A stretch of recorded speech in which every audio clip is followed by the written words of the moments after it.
रेगिस्तान में पेशाब करते हुए एक आदमी की नजर अचानक जमीन पर थोड़ी ही दूर पर सुनहरी रोशनी की एक चमक पर पड़ी। वह बहुत हैरान हुआ और तुरंत जांच करने के लिए पास गया। जब उसने रेत को छाना तो पाया कि वह एक बड़े कुत्ते की पकड़ी थी। उसने अपने साथी की ओर देखा और कुछ समय तक झिझकने के बाद उसे पास बुलाकर पुष्टि करने को कहा। उसका साथी भी दंग रह गया। अचानक इतनी बड़ी दौलत उनके हाथ लग गई थी।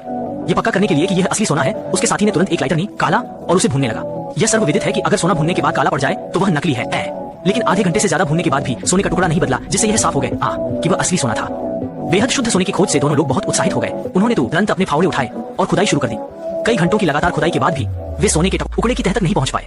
निराश होकर उन्होंने उसे बाहर निकालने की कोशिश की, लेकिन अपन पूरी ताकत लगाने के बाद भी वे उसे जरा भी हिला नहीं पाए। ऐसा लग रहा था कि सोने का डला उनकी कल्पना से कहीं ज्यादा बड़ा था, लगभग एक छोटा सा सोने का पहाड़। फिर उन्होंने सोने के डले से एक बांग की रस्सी बांधी और दूसरा सिरा ट्रेलर के हुक से उन्होंने इंजन चालू किया और खींचने लगे। लेकिन सोने के पहाड़ की जड़ें उगाई थी और उसे हिलाना बिल्कुल भी संभव नहीं था। कई कोशिशों के बाद भी वे हमेशा नाकाम रहे। कोई और विकल्प न होने पर उन्हें फिर से नंगे हाथों से खुदाई करनी पड़ी। कई घंटों तक खुदाई करने के बाद भी हम सोने की मूर्ति का शीर्ष नहीं देख पाए।